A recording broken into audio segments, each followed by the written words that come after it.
That's always a laugh. But yeah, I can't really remember what happens too much in the story. I'm pretty sure there's a revolution and they help the Sensorites overcome some problem. But I give it an 8.5 out of 10. I really do enjoy that story, from what I remember anyway. The next story is The Reign of Terror. Now, I know this is kind of a rare story. It is on video somewhere, sort of, and they're making an animation of it. I'm pretty convinced there are episodes missing of it. I've never actually seen any of it, so again, I'm going to have to skip this one and not give a review or rating because I haven't seen it, so it wouldn't be fair. If you have seen it, let me know what you guys think of it. I mean, is it worth me checking out? I'm sure it probably is, and I will do one day. So yeah, that's the end of Season 1. Season 2 begins with Planet of the Giants. Now, Planet of the Giants, for me, was a brilliant story. Obviously, the graphics let it down, but, you know, we're talking 1964, so they did their best.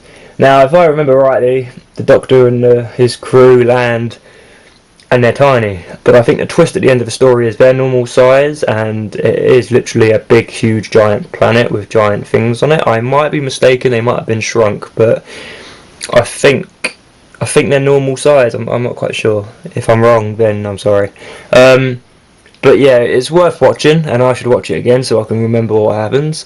But I give this story an 8 out of 10, simply because I do enjoy it. It's fun to watch, and it's a very creative and fun idea. I think the creators really pushed the boat out on this one and did a tremendously good job.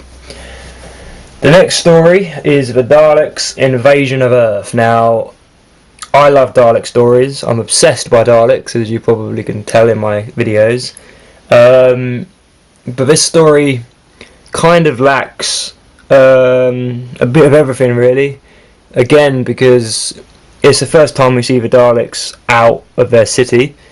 I feel they could have perhaps done a bit more with it, perhaps. I know they're like invading London, which is kind of cool. And if you think about it, this was just the second story they made, and they managed to close off some of London to film it. So I guess that's kind of cool in its own little way. But yeah, Doctor and his companions land on Earth. It isn't 2150 AD because that's the film. It's something like 2010 or something in the future.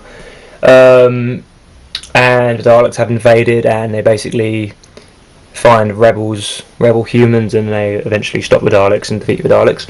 7.5 out of 10 for the story. I recommend you watch it if you get a chance, because it's a good insight on the Daleks. The next story is The Rescue, and also, in the Daleks' Invasion of Earth, we see the departure of Susan, and in The Rescue, we see the introduction of Vicky. And I've always liked Vicky because I think she is fit. Yeah, so The Rescue, it's only a very short story, 2 episodes long. The Doctor and Ian and Barbara land on this planet where I think like spaceships and that have crashed, and they've all been, it's a bit of a mystery, and we find out that there's Vicky and her friend Bennett, but it turns out that this guy Bennett is actually a creature, or dresses up to be a creature called it's not chameleon, is it? It's Triquelion or something like that. I can't quite remember it exactly. But yeah, and obviously the Doctor eventually realises that he's a bit of a baddie, and he eventually gets killed, I think, by the planet's actual people that live there. There's 2 Guardian people. I think actually Bennett, when the ship first landed, he killed Vicky's father, and he killed lots of people on the planet. Recommend you watching it. I'll give it an 8 out of 10. Next story is The Romans. Now, I've always loved The Romans. I'm a big fan of Gladiator. Obviously, I hadn't seen Gladiator when I first saw The Romans. But it's Vicky's first adventure with the Doctor. And basically, Vicky and the Doctor go to Rome, and they go and see the Emperor and all that. Ian and Barbara go their separate ways. Well, they stay together, but they go separate ways from the Doctor and Vicky. And they basically both have adventures in groups. And when they come back at the end of a story, they both got an adventure to tell. And I don't think either one of them believes each other's story, which is quite cool. A very entertaining story. 9 out of 10 I'll give The Romans. It's a very high rating. Thoroughly enjoy that story, so I recommend you watch it as soon as you can. The next story is The Web Planet. Now, it's quite a famous story, set on the planet of Menotropera or something. I mean, something like that. Man, my memory is terrible. But obviously they're the Zarbi, they're the baddies. They're like these big giant ants, they are.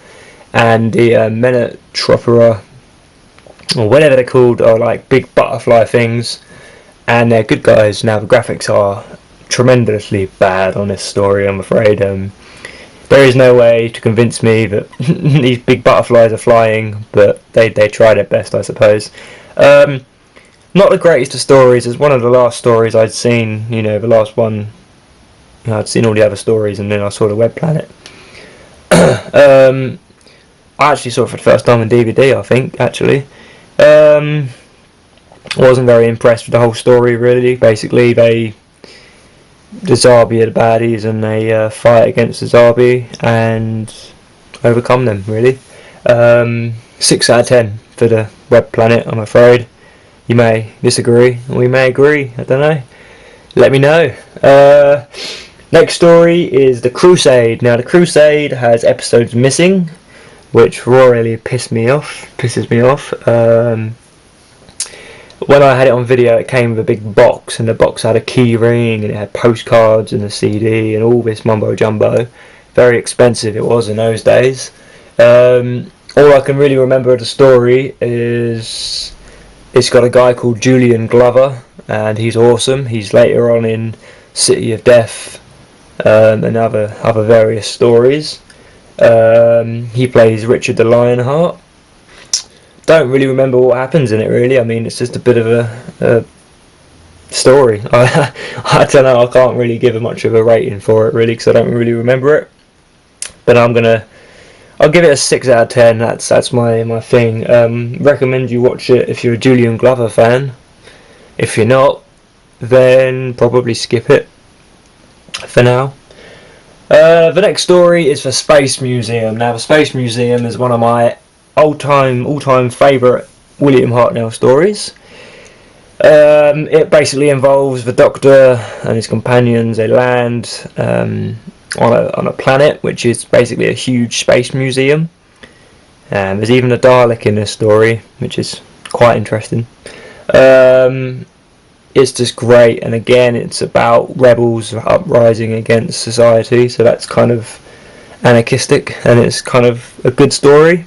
9 out of 10 for the Space Museum. Recommend you go and watch it. Again, a story after this one is called The Chase, and it again, as I say, is one of my favourites.